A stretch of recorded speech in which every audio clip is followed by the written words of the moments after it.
करवा दिया है। यानी अब ना इजराइल हमला करेगा और ना ही ईरान कोई एक्शन लेगा।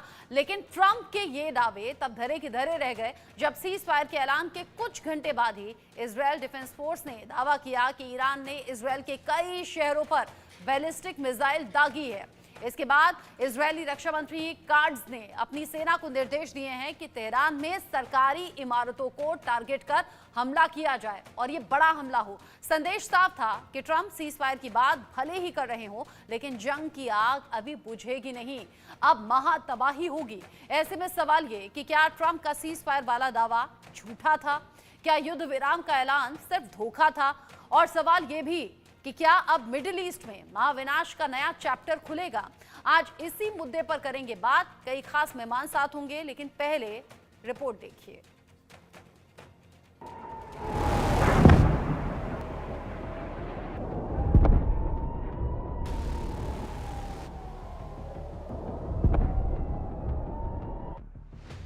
आसमान से गिरती मिसाइल, बरसता बारूद और मिडिल ईस्ट में महातबाही की ये तस्वीरें चीख चीख कर बता रही हैं कि डोनाल्ड ट्रंप का प्लान युद्ध विराम चंद घंटों में ही नाकाम हो गया। शांति संदेश काम नहीं आया। ट्रंप का मिडिल ईस्ट प्लान टाए टाए फिस हो गया।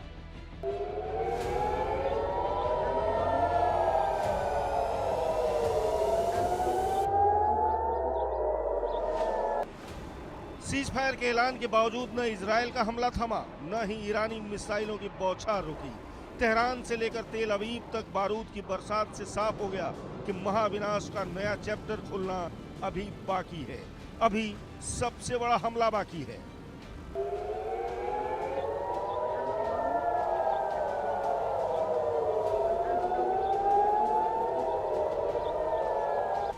बड़े हमले की आशंका इसलिए क्योंकि इजरायली सेना का दावा है कि इजराइल के सीज फायर मानने के बावजूद ईरान ने हमला कर दिया। इसके चलते उत्तरी इजराइल में सायरन बजने लगे, जिसके बाद इजराइल के रक्षा मंत्री काट्ज ने जवाबी कार्रवाई के लिए इजराइल डिफेंस फोर्स को खुली छूट दे दी।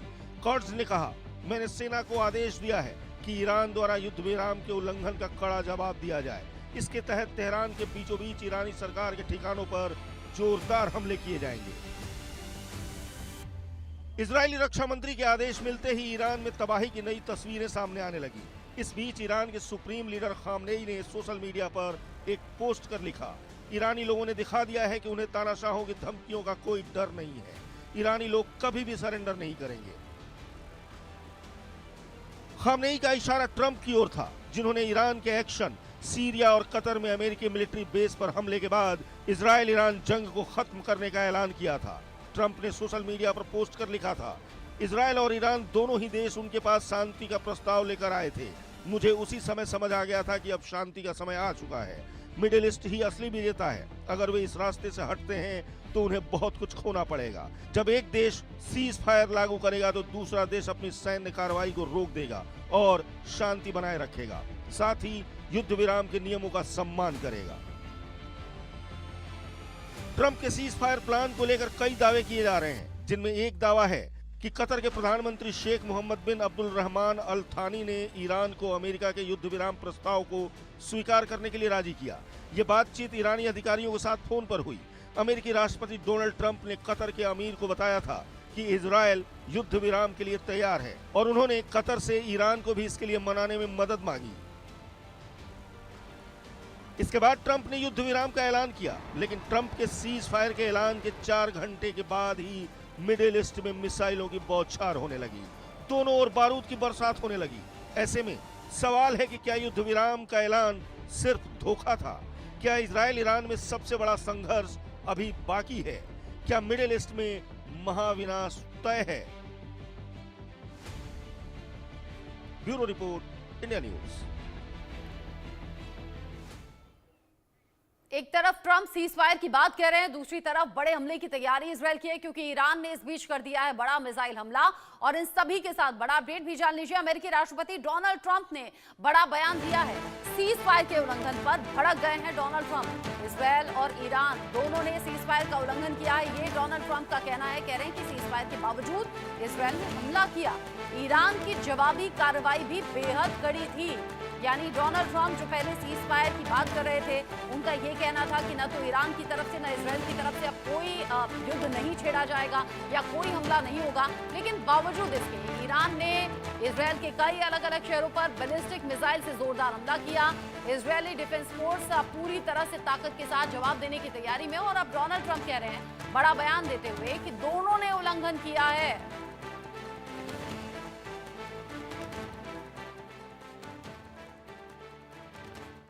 Rocket that I guess was fired overboard. It was after the time limit and it missed its target. And now Israel's going out. These guys got to calm down. Ridiculous. I didn't like plenty of things I saw yesterday. I didn't like the fact that Israel unloaded right after we made the deal. They didn't have to unload. And I didn't like the fact that the retaliation was very strong. But in all fairness, Israel unloaded a lot. And now I hear Israel just went out because they felt it was violated by one rocket that didn't land anywhere. That's not what we want, I'll tell you. And I'm telling you, I'm not happy about that, Israel, either. All I do is play both sides. जाने पहले cease fire का ऐलान क्यों Donald Trump ने किया, और अब जब दोनों ही तरफ से इसका उल्लंघन हो गया है तो भड़कते हुए नजर आए हैं। डोनाल्ड ट्रंप का ये ताजा बयान था। बात करेंगे इस इशू पर। मेरे साथ में खास मेहमान जुड़ गए हैं। मेजर जनरल रिटायर्ड सुधाकर जी मेरे साथ में जुड़ गए हैं डिफेंस एक्सपर्ट के तौर पर। Group captain retired MJ Augustine Vinod मेरे साथ में जुड़ गए हैं डिफेंस एक्सपर्ट के तौर पर। पथिकृत पाइन जी हैं, विदेश मामलों के जानकार हैं आप। साथ ही आलोक मेहता सर जुड़ गए हैं, एडिटोरियल डायरेक्टर आईटीवी ग्रुप। आप सभी का इंडिया न्यूज पर बहुत स्वागत। सबसे पहले मेजर जनरल सुधाकर जी, मैं आप ही के पास आना चाहती हूँ और सबसे पहले आपसे पूछना चाहती हूँ, ईरान और इजरायल के बीच में ये जो 12 दिन तक संग्राम की स्थिति हमने देखी, 12 घंटे में सीज फायर की बात सामने आई। अब ऐसे में कौन झुका कौन रुका, ये सवाल चल ही रहे थे। डोनाल्ड ट्रंप के इस बड़े ऐलान के बाद ये सब चर्चाएं चल ही रही थी, लेकिन फिर खबर आ गई, ईरान ने बड़ा हमला किया। फिर खबर आ गई कि इजरायल अब बड़ी तबाही की तैयारी में है। ये सब चल क्या रहा है, और क्या डोनाल्ड ट्रंप बार बार सिर्फ ऐसे ऐलान ही कर रहे हैं बिना कुछ सोचे समझे?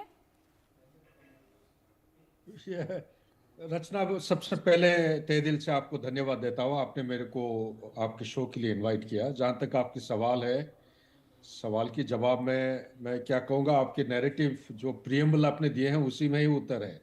ये इस किस्म की रेस्पॉन्स मैट्रिक्स चलते रहेगा, क्योंकि ये दोनों देश के बीच में मेरे विचार के मुताबिक ये आजकल की लड़ाई नहीं है, पिछले कुछ सालों से चलती आ रही है। नेतान्याहू 1992 से ईरान के खिलाफ ये बयान देते आ रहे हैं कि न्यूक्लियर बॉम्ब है। 2000 को उनका खुद का स्टेटमेंट था, इतने एनरिच्ड यूरेनियम है कि 9 बॉम्ब बना सकते हैं। न्यूयॉर्क टाइम्स में जगह जगह समय समय से आर्टिकल पब्लिश हुआ है। अभी जो ये बॉम्बिंग हुआ है, 3 न्यूक्लियर इंस्टॉलेशंस अमेरिकन ने किया है। यह मेरे समझ के मुताबिक आज के दिन में विश्व में 2000 केजी एनरिच्ड यूरेनियम है, जो कि 60% से ज़्यादा एनरिच हो रखा है। ईरान के पास 400 केजी था। ईरान को बॉम्ब करने से पहले यूएसए ने इतला किया था कि ये 3 जगह पे बॉम्ब होगा, तो उनको काफ़ी टाइम एडवांस में मिल गया था ये सारे एनरिच्ड यूरेनियम, ट्रिगर मैकेनिज्म, और मेरे खबर के मुताबिक डिलीवरी सिस्टम काफ़ी हद तक, लॉन्च पैड्स मतलब डिलीवरी सिस्टम ये रीलोकेट किया गया है तो कोवर्ट अब्लिक क्लैंडस्टाइन लोकेशंस। तो इसका मतलब उनके पास काबिलियत अभी भी है। अभी रह गया, आप जो सीज फायर के सवाल कह रहे हैं, ये तो America as a super power, इनके पाबंदियां, इतने रेजिस्टेंस ऑपोजिशन के बावजूद डोनाल्ड ट्रंप जो कदम उठाए हैं, ये तो उनकी खुद की जो रेजिम है उसका काफी प्रोहिबिटिव कॉस्ट पे उन्होंने ये डिसीजन लिया है। इससे ज्यादा अगर कुछ करेंगे तो इनका जो रूलिंग डिस्पेंसेशन है रिपब्लिकन पार्टी के ऊपर बहुत आंच आएगा। एज इट इज उनकी रेटिंग अभी 41% काफी लो हो गया है, तो मागा पार्टी उनको अलाउ करने नहीं देगा। डोमेस्टिक कॉन्स्टिट्यूंसी उनके खिलाफ जा चुका है कोई बहुत सारे कारण की वजह से। इसीलिए मुझे नहीं लग रहा है कि आगे ये लड़ाई बढ़ाएंगे अमेरिका की तरफ से इजराइल के साथ। ईरान और इजराइल को दोनों को आपस में बैठ के बातचीत करना है। सवाल आप ये करना चाह रहे हैं कि ये होगा कि नहीं। मेरे विचार के मुताबिक एक स्ट्रेटेजिक पेशेंस की जरूरत है, स्ट्रेटेजिक पेशेंस और परसिस्टेंस एंड कंसिस्टेंसी। इसमें डिप्लोमेसी और डायलॉग को ओवरड्राइव अप्लाई करना चाहिए। और इसका नतीजा क्या होगा मैं कह नहीं सकता हूं, लेकिन जरूरी यह है कि आज के दिन में इस लड़ाई को आगे बढ़ाने का कोई फायदा नहीं है। ये बहुत ही नुकसानदायक होगा। Back to rush. बिल्कुल आज के वक्त में जो प्रधानमंत्री मोदी भी कहते हैं, जो भारत का भी मानना है कि युद्ध से किसी का भला नहीं होता और ये जो युग है वो युद्ध का नहीं है, लेकिन बावजूद इसके ईरान और इजरायल आपस में भिड़े हुए हैं। इन सबके बीच ही एक बड़ा अपडेट भी है। इजरायल में फिर से हमले का अलर्ट जारी किया गया है। हाइफा में सायरन की आवाज सुनी गई है। इजरायल के तेल अवीव में भी सायरन बज रहे हैं। आईडीएफ ने कहा है कि लोग अभी शेल्टर में रहें, यानी कि खतरा बना हुआ है कि ईरान फिर से हमला कर सकता है। इजरायली सेना बोली खतरा अभी टला नहीं है, यानी इधर से आईडीएफ की तरफ से जवाबी कार्रवाई की भी तैयारी है, यानी कि ईरान पर पलटवार भी करना है, बड़ा अटैक भी करना है। लेकिन साथ ही साथ इजरायल के अलग अलग शहरों में अभी सायरन सुने जा रहे हैं। लोगों से कहा जा रहा है कि शेल्टर में ही रहें क्योंकि खतरा अभी टला नहीं है। ये तस्वीर आप देख रहे हैं और साथ ही साथ सुनिए भी, सायरन की आवाज आपको इन तस्वीरों में दिखाई भी देगी, सुनाई भी देगी। ये इसी तरह के सायरन इजरायल के अलग अलग शहरों में इस वक्त सुने जा रहे हैं और लोगों से कहा जा रहा है शेल्टर में ही रहें, यानी कि जो बंकर्स में लोग चले जाते हैं सायरन की आवाज सुन के, वहां अभी लोगों को रहने के लिए कहा गया है क्योंकि हमला कभी भी कहीं से भी हो सकता है। ईरान ने जिस तरीके से बैलिस्टिक मिसाइल इजरायल के अलग अलग शहरों पर दागी हैं, उसमें बड़े नुकसान की खबर है। हालांकि इधर से इजरायल के मंत्री कह रहे हैं कि इसका कड़ा जवाब दिया जाएगा। ईरान पर बड़े हमले की तैयारी भी है, लेकिन जो अभी के अपडेट्स हैं वो ये कम से कम ये क्लियर हो गया है कि सीजफायर का ऐलान जो ट्रंप ने किया था वो असल में होता हुआ तो नजर नहीं आ रहा है। Group captain Augustine Vinod ji, जो हालात अभी बने हुए हैं और चूंकि ट्रंप ने ये ऐलान सीजफायर का किया, और मुझे याद आता है भारत पाकिस्तान के बीच अभी पिछले दिनों जब टेंशन थी तब भी आगे बड़बोलेपन में डोनाल्ड ट्रंप ने सीज फायर की बात कह दी थी, फिर पाकिस्तान ने सीज फायर तोड़ा भी था, वो भी हमने देखा, वो भी चंद घंटों के अंदर। क्या सेम वैसा ही होता हुआ नजर आ रहा है? और क्या ये सिर्फ क्रेडिट लेने की होड़ है कि बिना किसी बेस के बेसलेस बातें ट्रंप की तरफ से कर दी गई और अब भड़क रहे हैं दोनों ही देशों पर? देखिए, एक जो जिस रॉकेट की वो बात कर रहे हैं, जो वो कह रहे हैं कि कहीं और जाकर के गिरा, वो उस रॉकेट ने बड़ा नुकसान पहुंचाया है बीरशेबा में, जो हम विजुअल्स देखें तो ट्रम्प का ये कहना कि एक रॉकेट जो कहीं और जाके गिरा जिसका कोई असर नहीं हुआ, वो अपने आप में एक गलत तर्क है। और उसके खिलाफ अगर इजराइल ने एक्शन लिया है तो वो फिर ट्रम्प की बात की मायने क्या रह गई? आपने चंद घंटे पहले ट्रम्प की इतने तारीफ के पुल जड़ दिए नेतन्याहू ने, लेकिन उसके बाद अगर ट्रम्प ने अपना जुबान दिया है कि दोनों के बीच हमने सुलह करा दी, उसके बावजूद आपने जाके अटैक किया, तो ट्रम्प की बात की वजूद क्या रह गया, या फिर उसके बातों का वजन क्या रह गया? तो आपका क्या ट्रम्प को नीचे दिखाने का ये एक सोच था, ये अपने आप में एक बहुत बड़ा सवाल है। ये आने वाले दिन में समझ में हमें आ जाएगा अगर ट्रम्प और नेतन्याहू के बीच अगर फूट इसी तरह बढ़ता जाएगा जैसे इलान और ट्रम्प के बीच बढ़ता गया। लेकिन महत्वपूर्ण बात यह है, अगर कोई ये समझे, ट्रम्प हो या कोई भी ये समझे कि ईरान और इजराइल के बीच सुलह हो जाएगा और ये आगे जाके जैसे अंग्रेजी में कहते हैं ना, they lived happily ever after, ये होने वाला नहीं है। क्योंकि हर ईरानी के जहन में ये है कि किसी तरह इजराइल खत्म हो जाए। तो अगर आज खमेनी नहीं है, कोई और आएंगे, उनको हटा दिया जाएगा तो तीसरा कोई आएगा, लेकिन सबके जहन में यही रहेगा कि कब हमारा न्यूक्लियर वेपन बनेगा और कब हम इजराइल के खात्मा करें। तो ये समझना कि ये कोई एवरलास्टिंग पीस है, ये अपने आप में गलत तर्क है। तीसरा और सबसे महत्वपूर्ण बात यह है, जो 400 किलो के आसपास ये लोग यूरेनियम जो फोर्दो से निकालने की बात कर रहे हैं, वो कहाँ रखा है, पहली बात। और दूसरी बात, क्या उस पर अटैक नहीं होगा आने वाले दिनों में अमेरिका द्वारा या फिर इजराइल द्वारा या दोनों मिल करके? ये भी तीसरा सवाल है। तो आने वाले दिनों में शायद ये तीनों चीजों पे हमें क्लैरिटी मिलता हुआ नजर आएगा। एक चीज में क्लैरिटी जरूर है कि आज नेतन्याहू से ट्रम्प खुश नहीं है, क्योंकि जिस बड़बोलेपन से आके उन्होंने बोला कि हमने, और ट्वीट भी किया उन्होंने अपना ट्रूथ सोशल में डाला कि हम दोनों से बात कर लिया, अभी आगे जाके एवरलास्टिंग पीस रहेगा। उसी के चंद मिनट बाद इजराइल ने अपने सीज फायर तोड़ करके रॉकेट अटैक कर दिया। तो ये कहाँ जाके थमेगा, ये आने वाले दिनों में पता लग जाएगा हमें। देखते रहिएगा ये कैसे लेकिन अनफोल्ड बड़ी होता है। बात ये है कि डोनाल्ड ट्रंप जो सीज फायर कराने की बात करते हैं और सीज फायर वो कराने वाले थे रूस यूक्रेन के बीच में भी, ईरान इसराइल के बीच में भी, साथ ही वो गाजा में होने वाले युद्ध रुकवाने की भी बात कर रहे थे, कह रहे थे कि इसराइल को वो रोक देंगे। इन सब के बीच ही भारत पाकिस्तान के बीच में भी सीज फायर का ऐलान करने वाले वही थे, लेकिन रह रहकर बात खाली जाती हुई नजर आती है। और इन सब के बीच एक और बड़ा अपडेट भी है। रूस के विदेश मंत्री सर्गेई लावरोव का बयान सामने आया है। सीज फायर का हम समर्थन करते हैं, ये सर्गेई लावरोव की तरफ से कहा गया है। वो कह रहे हैं अभी हालांकि ये कहना मुश्किल है कि सीज फायर स्थायी होगा या फिर नहीं। ईरान और इजराइल के हालात पर हमारी नजर बनी हुई है। सर्गेई लावरोव की तरफ से ये बयान सामने आया है और वो कह रहे हैं कि हम सीज फायर का समर्थन करते हैं। जाहिर सी बात है कि आज की डेट में अगर कोई भी दो देश आपस में युद्ध की स्थिति में जाते हैं तो उससे बाकी देश भी प्रभावित होते हैं। अब यहाँ रूस की तरफ से जो रिएक्शन है वो सीधे तौर पर सामने आ गया है और कह रहे हैं कि हम सीज फायर का समर्थन करते हैं, लेकिन हाँ ये अभी नहीं कह सकते कि ये सीज फायर स्थायी होगा या नहीं, ये कहना अभी मुश्किल नजर आ रहा है। आलोक मेहता सर, रूस ये साफ कह रहा है कि स्थिति अभी क्लियर नहीं है कि सीज फायर स्थायी है या नहीं है, और हमने देखा भी उधर डोनाल्ड ट्रंप ने ऐलान कर दिया, इधर हमने देख लिया कि टकराव और ज्यादा बढ़ गया, हमले रुके नहीं, ना ईरान की तरफ से ना इजराइल की तरफ से।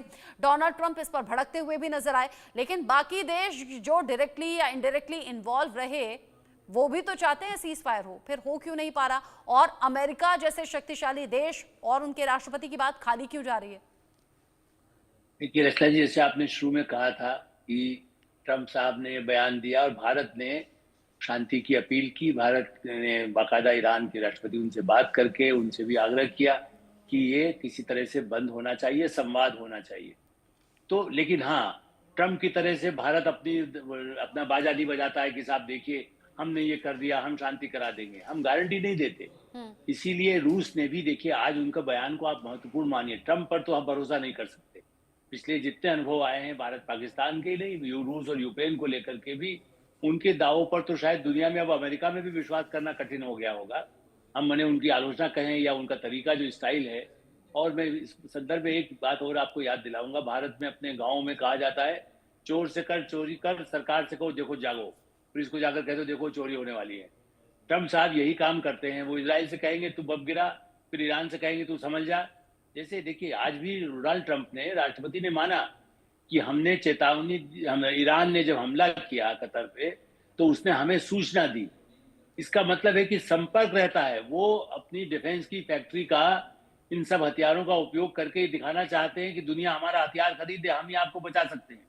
ईरान पर हाँ ये सही है कि ईरान के जो परमाणु, जहां बम बना सकते हैं, मिसाइल बना सकते हैं, उसमें कई हो सकता है वर्ष लगे।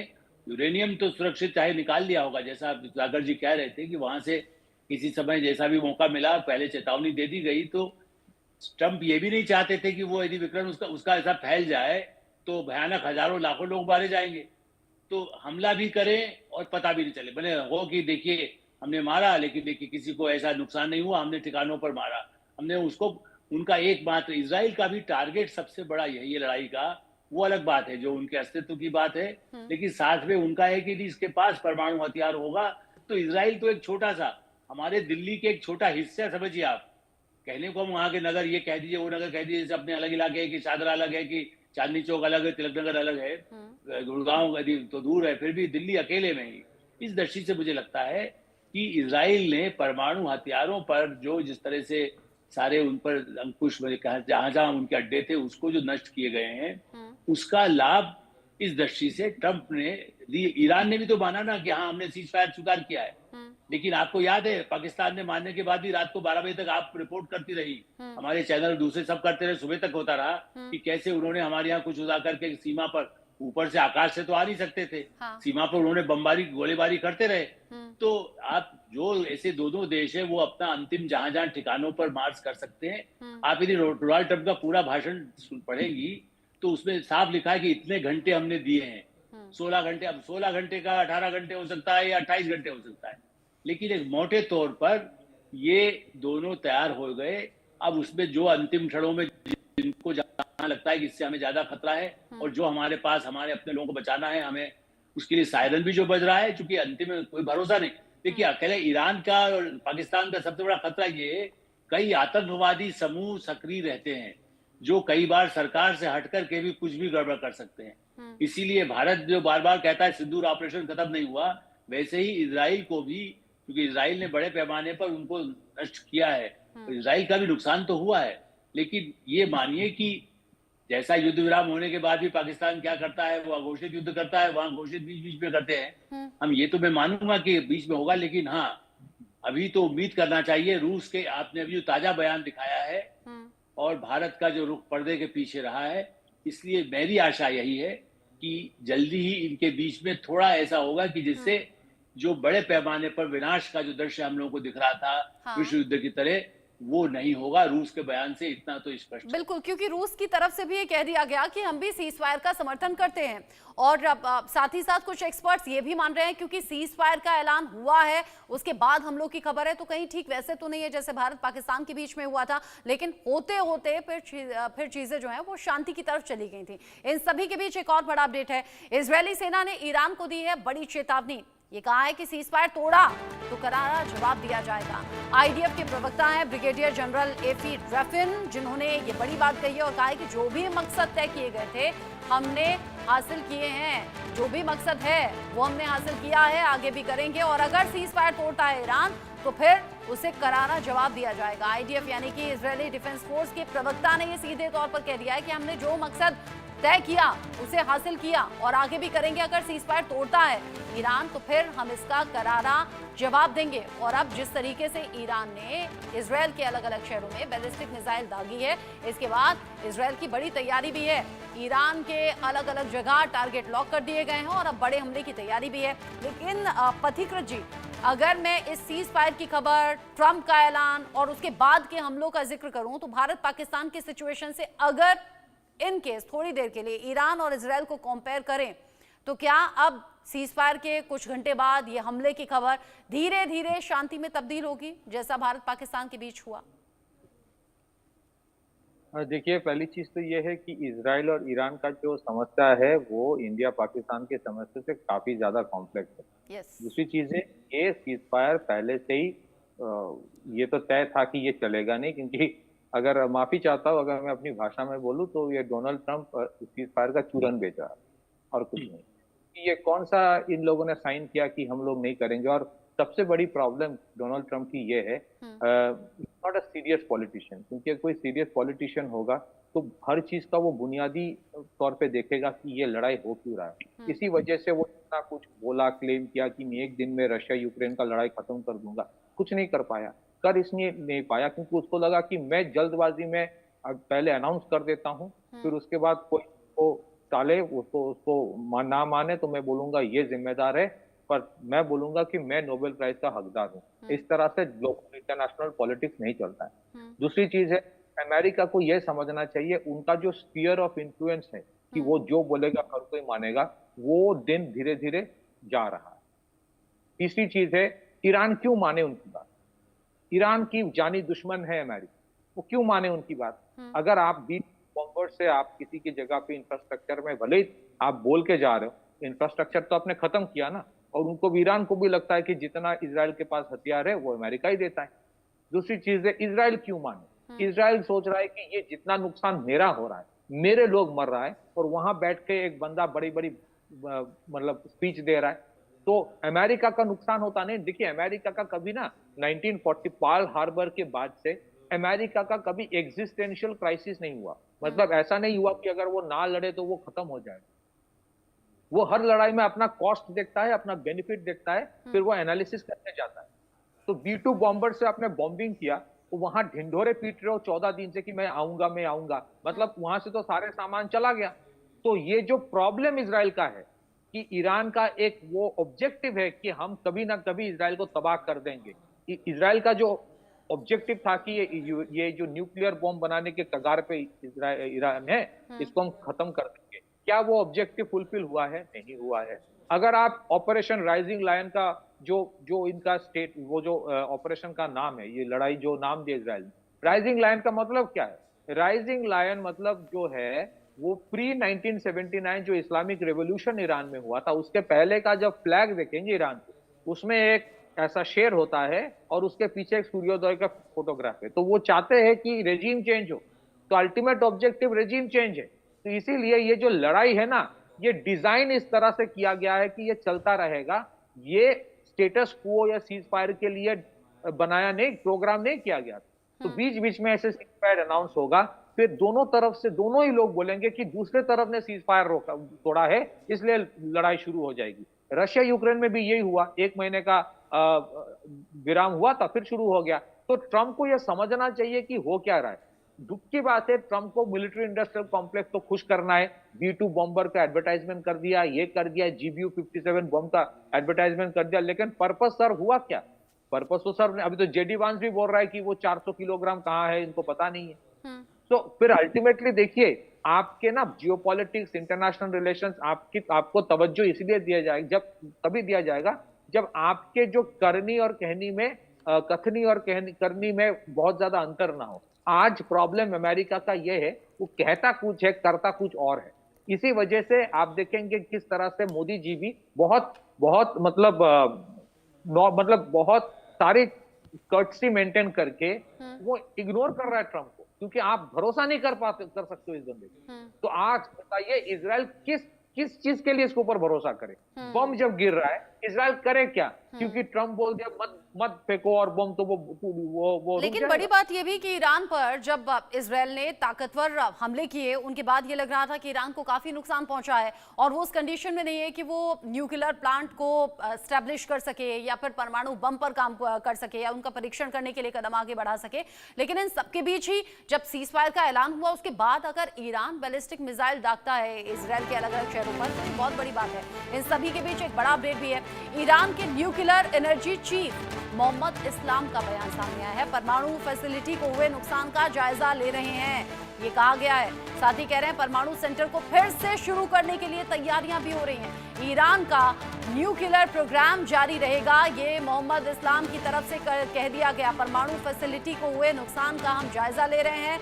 साथ ही उनका ये कहना है कि प्रोग्राम जारी रहेगा, ईरान का न्यूक्लियर प्रोग्राम जारी रहेगा। न्यूक्लियर एनर्जी के चीफ हैं और अब उनकी तरफ से ये बड़ा बयान सामने आया है। अब सुधाकर सर, अगर ये सीधे तौर पर ईरान ने कह दिया है कि न्यूक्लियर प्रोग्राम जारी रहेगा, क्योंकि पिछले दिनों जो तमाम एक्सपर्ट्स थे वो ये कह रहे थे कि ईरान को बड़ी चोट पहुंची है और बहुत ही स्ट्रैटेजी के साथ में इजराइल ने ईरान के अलग अलग ठिकानों पर हमला किया है। लेकिन अगर ये दोहराया गया है मोहम्मद इस्लाम के जरिए कि हाँ न्यूक्लियर प्रोग्राम जारी रहेगा, हम काम करते रहेंगे, तो इसका मतलब क्या है? रचना, बहुत अच्छा सवाल आपने किया है।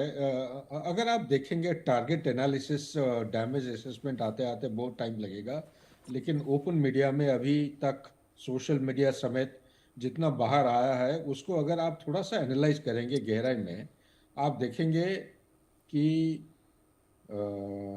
नतांज में जो एरियल अटैक हुआ है, बम गिराया गया है, वो बम ऐसा जगह पे गिराया है जिससे न्यूक्लियर इंस्टॉलेशन में जो सेंट्रीफ्यूज थे उनके ऊपर कोई नुकसान नहीं पहुंचा है। ठीक है, और खबर के मुताबिक उन्होंने फोर्दो में जो भी उनके हिस्से पुर्जे थे सब इवैक्यूएट कर लिया था, खाली कर दिया था। और नतांज एक ऐसा जगह है जिसको उन्होंने पूरा क्लासिफाइड और सीक्रेट एक एस्टैब्लिशमेंट के तौर पे उसको मान के, मेरे को लग रहा है इसके बारे में अमेरिकन को पता था और उन्होंने ये जो गोलाबारी किए हैं ये भी काफ़ी हद तक कैलिब्रेटेड हुआ है। क्यों? क्योंकि डोनाल्ड ट्रंप आज के दिन में अमेरिका का जो प्रेसिडेंट हुए हैं ऑन द कॉन्सेप्ट ऑफ मागा, मेक अमेरिका ग्रेट अगेन, इसमें काफ़ी सारे स्टेक होल्डर्स हैं। एक प्राइमरी स्टेक होल्डर है डीप स्टेट, और डीप स्टेट इज नेतान्याहू क्या है? Netanyahu is a extension of deep state. तो डीप स्टेट की जब चाल चलाते हैं, वो चाहते हैं ये लड़ाई बरकरार रखें, आगे बढ़ते रहे। जैसे प्रतिकृत साहब बता रहे थे अभी, वो कभी करेंगे लड़ाई 4-5 दिन रहेगा, उसके बाद ठंडा पड़ जाएगा, टैक्टिकल पॉल फिर दोबारा स्टार्ट करेंगे। ये चलती रहेगी तब तक रेजिम चेंज से भी उनको वो खुशी नहीं होगी। ये एक इटर्नल लड़ाई है इजराइल और ईरान के बीच में। वो बिल्कुल चाहते हैं ईरान एकदम नहीं होना, जैसे इजराइल ने डिसाइड किया है कि पैलेस्टाइन, वो मैं बोलते रहता हूँ time and again, clean break, जो 1997 में ये डॉक्यूमेंट तैयार हुआ था, ये नेतान्याहू साहब भी एक मेंबर थे, क्लीन ब्रेक क्या कहता है? बहुत सारे पहलू हैं, लेकिन एक अहम पहलू है कि मिडिल ईस्ट के नक्शे के ऊपर पैलेस्टाइन के लिए, पैलेस्टीनियंस के लिए कोई जगह नहीं है, उनको और कहीं सेटल कराना है। इसलिए डोनाल्ड ट्रंप जब 2.0 में आए, टाइम टू टाइम इनिशियली वो बयान देते थे कि पैलेस्टीनियंस को इंडोनेशिया भेज देंगे, इजिप्ट भेज देंगे, जॉर्डन में सेटल कराएंगे, सऊदी अरेबिया करेंगे। तो ये दिस इज, अगर आप डॉट्स को ज्वाइन करेंगे कुछ बड़ी पिक्चर आ रही है। दूसरी बात मैं कहना चाहता हूं, अगर आपके पास टाइम है, एक दो चीज बताना चाहता हूं। जी। एक आम आदमी को लगेगा ये जैसे इजराइल और ईरान के बीच में लड़ाई हो रहा है। उससे पहले क्या हो रहा था? सीरिया। उससे पहले किसका? हिजबुल्ला। उससे पहले किसके साथ हो रहा था? हमाज। हमाज और हिजबुल्ला के बाद क्या हुआ था? हुतीज के ऊपर अटैक हुआ है। अब धीरे धीरे देखेंगे एक फेजेस ऑफ बैटल जो है सामने नजर आ रहे हैं। बड़ी पिक्चर क्या है? सेंट्रल यूरोप में लड़ाई अभी तक कोई समाप्ति का कोई नाम निशानी नहीं है। ये लड़ाई जब बढ़ती रहती है उसको किससे फायदा होता है? विश्व के 10 डिफेंस इंडस्ट्री को अगर आप चुनते हैं, top class, top 10 industry, defence industry, आप देखेंगे 6 या 7 top class defence industry they belong to USA. तो अहम जो फैसिलिटी की जो फायदा है, इकोनॉमिक फायदा, वो किसको हो रहा है? यही डिफेंस इंडस्ट्री को हो रहा है। दूसरी बात, आज के दिन में अगर आप निचोड़ निकालते हैं, डोनाल्ड ट्रंप के सामने कौन सा ऐसा 2 चीज है जो वो पागल हो जाएगा उसको हासिल करने के लिए? सबसे पहला चीज है, वो कहीं से किसी भी तरीके से साम दाम दंड भेद करके डॉलर वापस लाना चाहते हैं। अमेरिका का जो 36 ट्रिलियन यूएस डॉलर उसका डेट चल रहा है, हर साल उसको $1 ट्रिलियन की रिक्वायरमेंट है डेट सर्विसिंग के लिए। उसको पूरा बिजनेस चलाने के लिए पूरा देश का एक साल में 6 ट्रिलियन की जरूरत है। इनकम उसका 4 ट्रिलियन हो रहा है। डेफिशिएंसी इधर 2, उधर 1, $3 ट्रिलियन की डेफिशिएंसी है। वो डॉलर को कैसे वो कमाएगा? और दूसरी बात है, चाइना ओवरटेक कर लिया है पूरा टेक्नोलॉजी फील्ड में। सारे रेयर अर्थ एलिमेंट के बिना आप सुपर पावर नहीं रह सकते हैं। और future strength of a super power is going to be driven by technology. Technology directly dependent on rare. तो कहीं पे भी कुछ भी दिखता है उसको बस सबसे पहले rare. Ukraine rare earth element, Pakistan rare earth element. किसी को शायद बहुत कम लोगों को पता होगा, ईरान में एक उन्होंने जियोलॉजिकल सर्वे किया था, उसका रिपोर्ट अगर आप देखेंगे, ईरान का सेंट्रल यूरोन में करीब करीब 6 से 8 ट्रिलियन की बराबर, हो सकता है मेरा फिगर गलत हो, 6 से 8 ट्रिलियन यूएस डॉलर की बराबर की रेयर अर्थ एलिमेंट का उन्होंने असेसमेंट किया है। हो सकता है 2 आधा ऊपर नीचे हो। यह भी एक ध्यान उनका है ईरान के अंदर रेयर अर्थ एलिमेंट को किसी भी तरीके। तो कहीं ना कहीं रेजिम चेंज के बियॉन्ड भी अमेरिका का एक ऑब्जेक्टिव है। और ये लड़ाई इतना जल्दी खत्म नहीं होगी, यानी अभी आप दूर तक जाते हुए देख रहे हैं। और आपने बहुत अच्छे से समझा लिया हमास का जिक्र, हिजबुल्ला, हूती, और फिर किस तरीके से ईरान और इजराइल के बीच में ये भड़कता चला गया।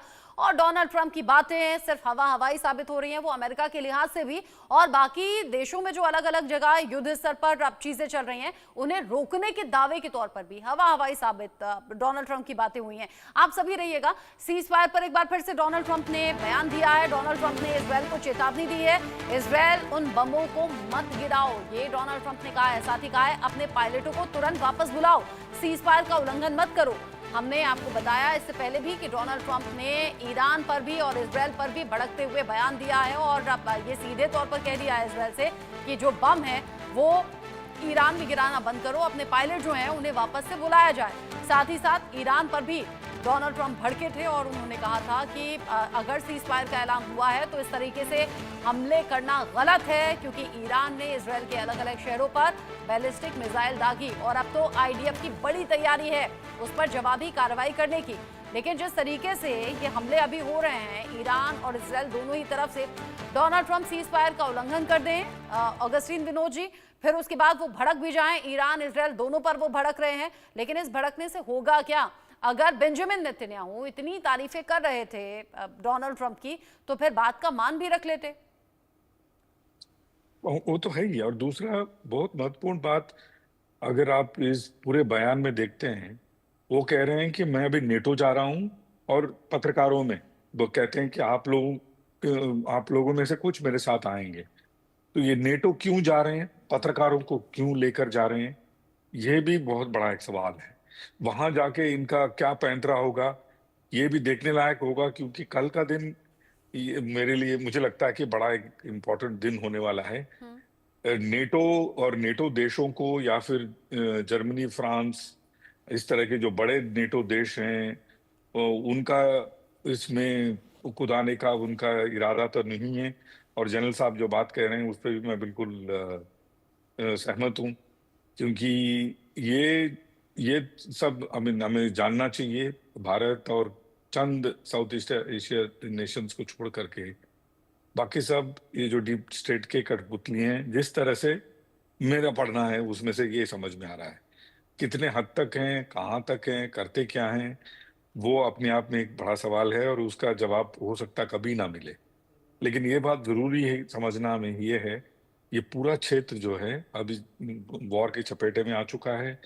लोग ईस्ट से वेस्ट नहीं जा पा रहे हैं, वेस्ट से ईस्ट नहीं जा पा रहे हैं। जो लोग रास्ते में थे जब ये कतर के ऊपर का अटैक शुरू हुआ था, वो इर्द गिर्द के देशों में जाकर के लैंड कर गए, वहां पे फंसे हुए हैं। हमारे कितने यात्री हमारे देश के फंसे हुए हैं, इस तरह के बाकी कई देशों के यात्री वहाँ अलग अलग देशों में फंसे हुए हैं। तो पूरी दुनिया को आप आग लगा करके, जैसे हम स्क्रीन पर देख रहे हैं, आपको क्या मिल रहा है? ये अपने आप में बहुत बड़ा सवाल है। अगर आप मिलिट्री इंडस्ट्रियल कंग्रेशनल कॉम्प्लेक्स के हिस्सा हैं और इस वॉर में आपका बड़ा फायदा हो रहा है, लेकिन जब ये दुनिया ही नहीं रहेगा तो उस फायदे का करोगे क्या आप? तो अमन शांति और भाईचारा और एक साथ रहने के अलावा इस क्षेत्र को कोई और चारा नहीं है, क्योंकि अभी तक क्या कहते हैं, बड़ी एक तलवार के धार पे चलता हुआ एक एटलीस्ट पीस तो था, लेकिन वो पीस का उल्लंघन करके इन्हें मिलेगा क्या, ये अपने आप में बहुत बड़ा सवाल है। बट इन सवालों का जवाब आने वाले दिनों में, कल का दिन मेरे ख्याल से बहुत बड़ा इंपॉर्टेंट दिन होने वाला है, जब ये नेटो से क्या कहेंगे और नेटो के किस देश को इसमें शामिल करेंगे, ये हम हो सकता है कल डिस्कस करें। और ये नेतन्याहू को कहाँ तक रखेंगे? कहीं ऐसा तो नहीं है रेजिम चेंज के जो इनका मंसूबा है उसमें नेतन्याहू भी लपेटे में आ गए हों, क्योंकि वो भी इनकी बात नहीं माने। तो हो सकता है कल को ये नेतन्याहू को उठा के फेंक दें और नया किसी को लाएं, क्योंकि वैसे भी आप देखेंगे रचना जी, नेतन्याहू बिल्कुल कटघरे में खड़े हैं। जिस दिन ये वॉर थम गया उसके चंद दिनों बाद या महीना 2 महीने बाद तो लोग कह रहे हैं कि उनका जेल जाना तय है, क्योंकि ये भी करप्शन केसेस काफी इनके ऊपर भी है। अच्छा। तो ये भी नेतन्याहू के इंटरेस्ट में है कि कुछ न कुछ करो, कहते हैं। गाजा की स्थिति को या तो लेकर भी गाजा में बेंजामिन करो, नेतन्याहू पर कई सवाल होते रहे, क्रिटिसाइज किया जाता रहा, अलग अलग देश बयानबाजी करते रहे, लेकिन बावजूद इसके बेंजामिन नेतन्याहू डिगे नहीं। वो अपनी बात पर अड़े रहे कि हमास का खात्मा जब तक नहीं होगा तब तक गाजा पर ये हमले जारी रहेंगे। अब ईरान और इजरायल के बीच में भी कुछ ऐसा ही नजर आ रहा है। एक तरफ डोनाल्ड ट्रंप सीज फायर का ऐलान कर देते हैं और वहीं दूसरी तरफ ईरान और इजरायल ना दोनों की तरफ से ही नहीं, ये हमले रुकते हैं, न थमते हैं, ना कोई झुका है ना कोई रुका है। इन सबके बीच एक और बड़ा अपडेट, इजरायली हमले पर ईरान ने किया है बड़ा दावा। रिवॉल्यूशनरी गार्ड के सेंट्रल हेडक्वार्टर ने यह दावा किया है। इजरायल ने सुबह 11 बजे तक ईरान पर हमले किए हैं। हमने इजरायल को करारा जवाब दिया है, यानी ईरान ये कह रहा है कि सुबह 11 बजे तक ईरान पर एक के बाद एक हमले इजरायल की ओर से किए गए हैं और हमने इजरायल को करारा जवाब दिया है। और इसी बात पर तो भड़के हैं डोनाल्ड ट्रंप। वो कह रहे हैं ना तो इजरायल पीछे हटा ना ईरान पीछे हटा और दोनों ही तरफ से सीज फायर का उल्लंघन किया गया। अब भड़कते हुए जो डोनाल्ड ट्रंप की बॉडी लैंग्वेज है वो भी बता रही है कि वो गुस्से में नजर आ रहे हैं, क्योंकि उनकी बात भी खा ली गई है। दूसरी तरफ ईरान की तरफ से बताया गया है कि सुबह 11 बजे तक इजरायल ने ईरान पर हमले किए हैं, जिस पर जवाबी कार्रवाई ईरान की तरफ से की गई है। और अब देखिए ना, इजरायल की तरफ से फिर से जवाबी कार्रवाई की तैयारी है, यानी वार पलटवार, बर्बादी और तबाही दोनों तरफ देखने को मिल रही है। आलोक सर, क्योंकि हमने रूस यूक्रेन का युद्ध अपने सामने शुरू होते हुए देखा है और एक्सपर्ट्स ये कहते रहे कि यूक्रेन का कद काफी छोटा है रूस के आगे और वो टिक जाएगा, 3 दिन नहीं चलेगा, 3 महीने नहीं चलेगा। अब तो 3 साल से काफी ज्यादा वक्त चला गया है। क्या एक और युद्ध की स्थिति ईरान और इजरायल के बीच में आप वो शुरू होते हुए देख रहे हैं जो अब सालों साल तक खिंच सकती है, या फिर कुछ दिन में ये कहानी खत्म हो जाएगी? देखिए, कहानी खत्म तो नहीं होगी, लेकिन ये सही है, मैं आज फिर से कहूंगा कि रूस और ट्रंप के बीच में भी, पुतिन और ट्रंप के बीच में भी संवाद होता रहा। ये ठीक है कि ट्रंप पर ज्यादा भरोसा वो भी नहीं करते होंगे, लेकिन जिस तरह से घोषणा की गई है, और रूस, और आप देखिए चीन का नाम अभी आपने पूरी इस चर्चा में नहीं दिया। चीन कहाँ जा रहा है? वहां चीन कुछ नहीं ज्यादा कर रहा है, वो खाली अभी देख रहा है तमाशा। वो सोचता है मैं कब आऊं, उसका उतना इंटरेस्ट नहीं है। मिडिल ईस्ट में रूस का भी एक उस हद तक नहीं है जैसे भारत की रुचि ईरान के साथ अच्छे संबंधों के कारण है या और देशों के साथ है। सऊदी अरब देखिए, सऊदी अरब जैसा देश निंदा किया है इजराइल की, लेकिन सऊदी अरब आज भी, इसीलिए जब हमें तेल की बात आई कि ज्यादा संकट होगा, तो सऊदी अरब और रूस ने कहा है कि भारत को हम पूरा कोई कमी नहीं होने देंगे। आज इसीलिए मार्केट में उछाल भी दिखाई दिया, हमारा मार्केट प्रभावित नहीं हो रहा है। तो मेरा मानना है कि अंतर्राष्ट्रीय राजनीति के संदर्भ में इसको देखा जाना चाहिए। ये ठीक है, हम अपने चर्चा के लिए अब कह सकते हैं कि कभी नहीं, लेकिन हाँ, वो इन देशों के बीच में जो कटुता है, बड़ा पर्पस जो था एनपीटी का सदस्य, रचना जी इस बात को ध्यान रखिए, इसीलिए अमेरिका ने उन ठिकानों पर इस ढंग से किया है कि जहां न्यूक्लियर का जो पूरे ऐसे भंडार है उन पर नहीं किया। जैसे हमने किया था तो उसके दरवाजे पर, जैसे इन्होंने उसके दरवाजों पर जाकर के हमला कर दिया, अंदर के खजाना जहां पर रहता है, इसको आप कह सकते हैं भंडार, उन पर नहीं किया। भारत ने भी जब किया था तो उनको दिखा दिया कि हम यहाँ हैं। भारत ने कहा है अगली बार आतंकी हमला होगा तो हो सकता है फिर पाकिस्तान में पता नहीं क्या होगा, क्योंकि अब तो हमारी स्थिति बिल्कुल डिफरेंट है, हम इजराइल नहीं है ना हम ईरान है। इसलिए उस तुलना में देखें तो इजराइल भी सिर्फ ये चाहता था कि परमाणु हथियार इसके पास न रहे, और दूसरा इसलिए एनपीटी का सिर सुनाते परमाणु बिजली बना, वो तो हमेशा ईरान आज पब्लिकली स्टैंड ये भी लेता है कि मैं लड़ूंगा अमेरिका से, लेकिन साथ में ये कहता है कि हम तो अपना हमारे दूसरे परमाणु ऊर्जा के लिए काम ले रहे हैं। तो न्यूक्लियर एनर्जी के लिए ईरान को आप रोक नहीं सकते हैं, और इसीलिए उनके वैज्ञानिक जो कह रहे हैं, जबकि मारे गए हैं उन्होंने, उनको भी जो ज्यादा अच्छे वैज्ञानिक हो सकते हैं वो भी मारे गए हों, ये भी सही है। इसलिए मैंने कहा ना, कई महीनों वर्षों तक उनको काम करना पड़े फिर से, लेकिन परमाणु ऊर्जा पर खतरा नहीं आया है, आपकी खबर में भी बताया गया। इसलिए मैं सबसे हटकर के इसलिए बात कहना चाहता हूं कि परमाणु ऊर्जा, उनके तेल के भंडार, अमेरिका अपने हथियार का धंधा करना चाहता है और कहता है ईरान और रूस पर तो प्रतिबंध है कि भारत न खरीदे, लेकिन हमने दोनों से खरीदा है तेल, हम उसके कोई डिक्टेशन हम नहीं मानते। ऐसे यूरोप के देश को भी वो कई बार दबाया यूक्रेन वाले मामले में। अभी ठीक है, और नेटो की बात अभी हमारे मेहमान कह रहे थे, अब उन्होंने ध्यान नहीं दिया होगा, ये बैठक कल होने वाली थी, जो बीता हुआ कल है, और उस समय ईरान चूंकि युद्ध बिल्कुल चरम सीमा पर था तो नहीं गया। अब हो सकता है कि ब्रसेल्स में यूरोपियन समुदाय का भी, चूंकि सबकी अर्थव्यवस्था, खाली अमेरिका की नहीं गड़बड़ है, यूरोप में ब्रिटेन की हालत इतनी खराब है, जर्मनी पहले जैसी स्थिति में नहीं है, यूरोप भी इस युद्ध को आगे नहीं बढ़ने देना चाहता।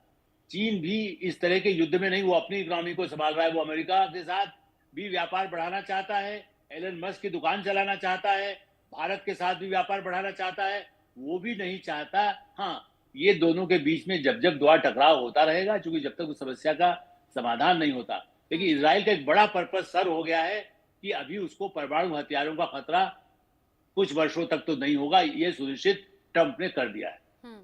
जिस तरीके से आपने एनालिसिस किया है समझ में आता है। अच्छा, कुछ देश ऐसे होते हैं जो जैसे अपना फायदा देख लेते हैं, दो देशों के बीच में जो युद्ध की स्थिति होती है।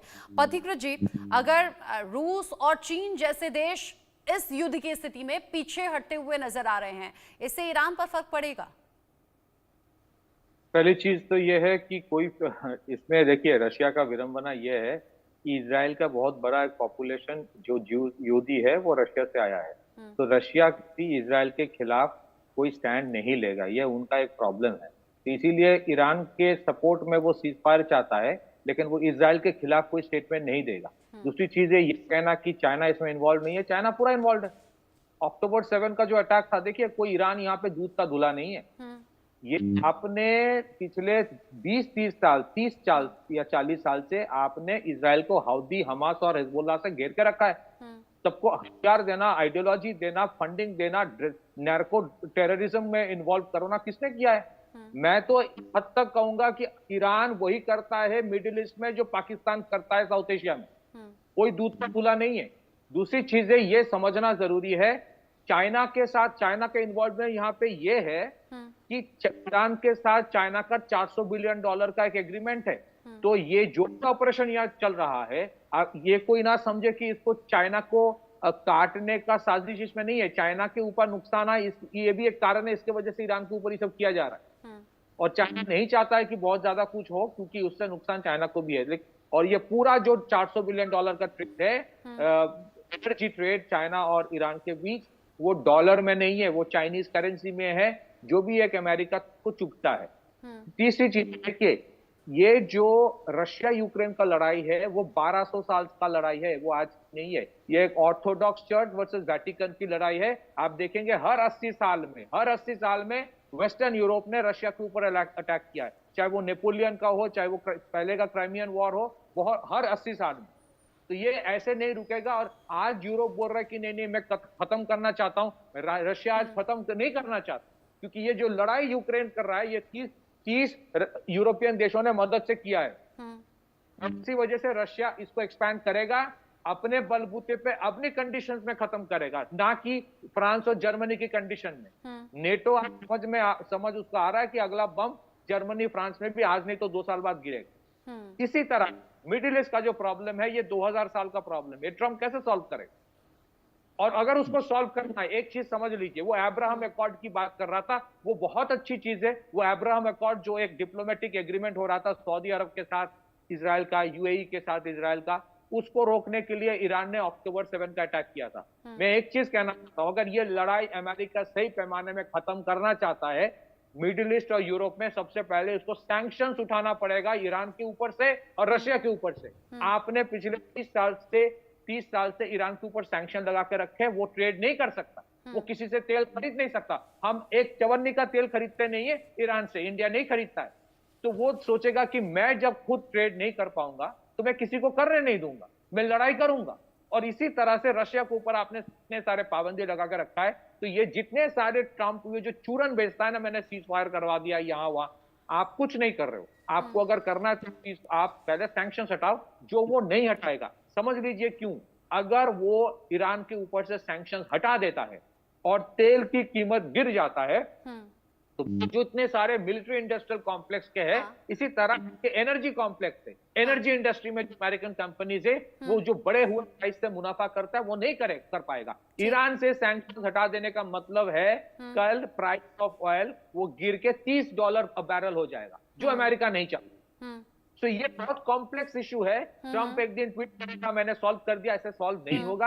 बुनियादी ढांचे में जब तक कोई नहीं जाएगा, सिर्फ बोल देने से कुछ नहीं होगा। सिचुएशन असल में बहुत ज्यादा कॉम्प्लिकेटेड है और वो अभी नजर भी आ रही है। और इसी बात पर बहुत ज्यादा भड़के भी हैं डोनाल्ड ट्रंप, ऐसे भड़के कि गुस्से में उन्होंने शब्दों की मर्यादा तक भूल गए। डोनाल्ड ट्रंप का ताजा बयान सामने आया है, बॉडी लैंग्वेज देखकर आपको समझ में आ जाएगा। सीज फायर के उल्लंघन करने पर भड़क गए डोनाल्ड ट्रंप। डोनाल्ड ट्रंप ने अब शब्दों का इस्तेमाल किया, इजरायल और ईरान दोनों को चेतावनी भी दी है।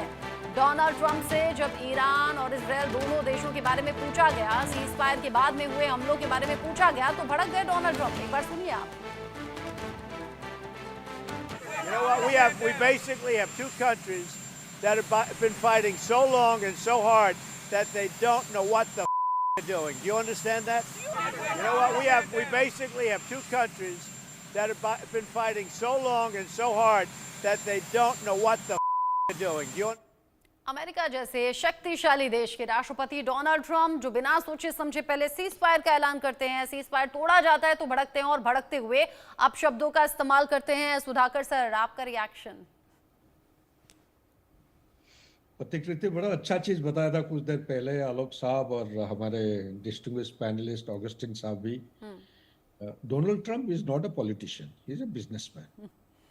और पॉलिटिशियन ना होने के नाते, क्योंकि पॉलिटिशियंस में बहुत ज्यादा पेशेंस होता है इसलिए नहीं, देखिए मैं एक सैनिक हूँ। सैनिक का जो अहम क्वालिटी या कैरेक्टर होता है, हमें ट्रेनिंग दिया जाता है कि अंदाज लगाना एक लीडर को कि आगे दुश्मन ये करेगा, उसके लिए तैयारी करना। इसी तरह एक पॉलिटिशियन को, अगर बिजनेसमैन को पॉलिटिशियन की पोजीशन में बिठा देंगे, इसको कुछ समझ में नहीं है।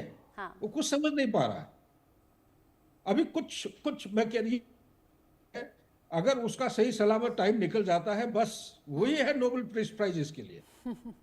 ठीक है ना, मैं ये कह रहा हूँ। सो इसी के साथ आप बड़ी पिक्चर देखिए क्या हो रहा है। आधा चीज पिछली बार बताया था, पिछले सवाल में।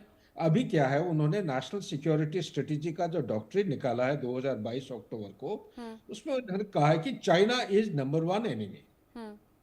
USA as a super power और as a country in the world global power उनका अहम मुद्दा है they will do everything, anything and everything to contain, to counter and to contest China. और चाइना को सीधा अभी आज के दिन में आप टेक्नोलॉजी की बात करिए, मिलिट्री कैपेबिलिटी की बात करिए, हाँ लड़ाई का तजुर्बा नहीं है लेकिन सबसे ज्यादा जहाज इनकी प्रोडक्शन कर रहे हैं, एंटी सैटेलाइट कैपेबिलिटी देखिए, उनका हाइपोसोनिक कैपेबिलिटी देखिए, हर चीज में। और ये कम्युनिस्ट एक राज्य है और वो कह रहा है ताइवान को लेगा कम वोट में। तो ऐसा स्थिति में अमेरिका का एक डिक्लाइनिंग स्टेटस चल रहा है, क्या ये चाहेगा कि ये चाइना के खिलाफ डायरेक्टली मूवमेंट करे? ना, ये धीरे धीरे धीरे, मैं सिर्फ डॉट्स को ज्वाइन कर रहा हूं, ये जो हो रहा है क्यों हो रहा है, ये भी एक स्ट्रेटेजी है। सीधा पाकिस्तान, वो कहते हैं कोई हमारे कोई कोई राज्यों में है, जब आप गरम राइस, स्टीमिंग हॉट राइस खाते हैं तो आप उंगली को बीच में तो नहीं डालते हो ना, साइड साइड से आप खाते जाते हो, साइड से। वो वही चाल चल रही है ये स्ट्रेटेजी। और मेरे विचार के मुताबिक ना आप ये अनाखंडो स्ट्रेटेजी है, ना प्रोक्यूपाइन, ना आपका ये किस्म का एक प्रोक्यूपाइन स्ट्रेटेजी चल रहा है। और प्रोक्यूपाइन स्ट्रेटेजी में धीरे धीरे धीरे धीरे ये खाते जाएंगे और चाइना को घेरेंगे। उनका इरादा यही है टू रिवाइव द स्टेटस। वही है थ्यूसिडाइड ट्रैप आ जाता है कि no super power, no established power will ever allow any rising power to come up to its. बिल्कुल। और इस बीच एक और अपडेट भी है, ईरान के एक और न्यूक्लियर साइंटिस्ट की मौत हो गई है। इजरायल के हमले में एक और साइंटिस्ट की मौत हो गई है, न्यूक्लियर साइंटिस्ट मारा गया है।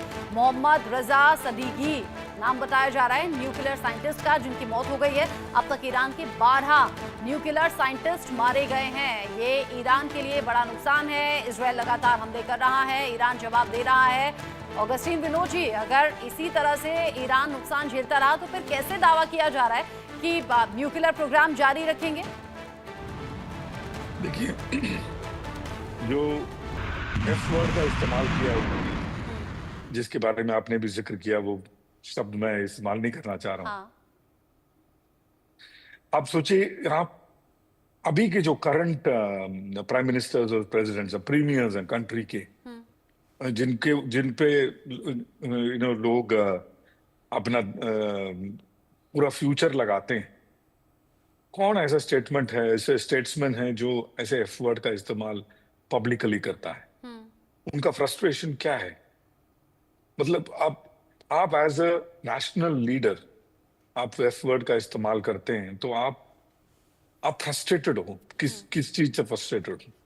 क्योंकि आपने जहां जहां जुबान दी, वहां जो अमेरिका में कहते आए हैं कि टैको करके एक वर्ड अभी निकला हुआ है, ट्रम्प ऑलवेज चिकन्स आउट। तो ट्रम्प ऑलवेज चिकन्स आउट की जो मीम है या बातें हैं, वो बिल्कुल सही साबित होता हुआ नजर आ रहा है, पहली बात।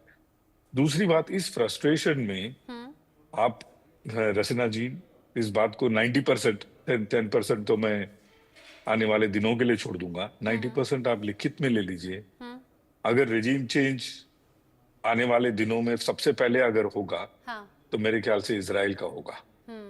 क्योंकि मुझे नहीं लगता है बेंजामिन नेतन्याहू को ये ज्यादा दिन टिकने देंगे, क्योंकि हालांकि पिछले दिनों ईरान को लेकर इस तरह की चर्चाएं थी। पथिकृत जी, आपका छोटा सा रिएक्शन।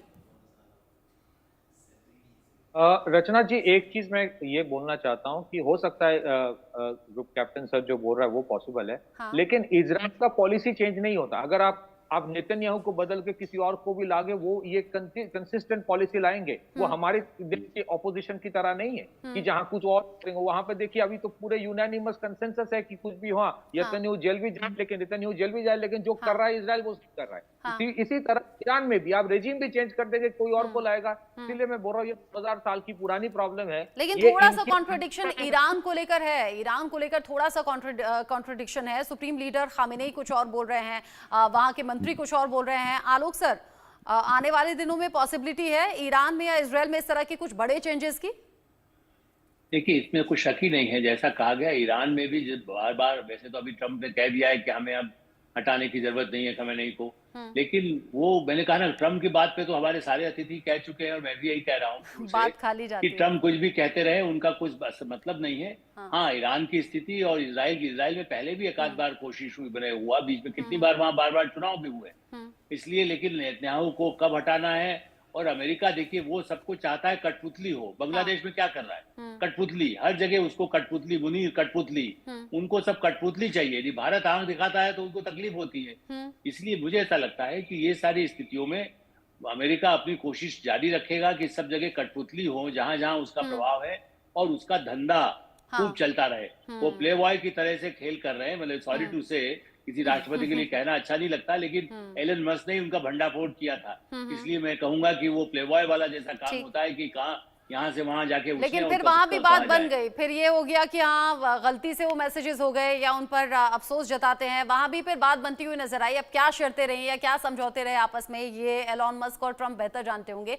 आप सभी मेहमानों का बहुत तहे दिल से शुक्रिया, आपने अपना प्रीशियस टाइम दिया इंडिया न्यूज के लिए। सुधाकर सर, अगस्टीन जी, आलोक सर और साथ ही साथ पथिकृत जी, बहुत शुक्रिया आप सभी का। एक छोटे से ब्रेक के लिए यहाँ पर रुक रहे हैं, लौटेंगे।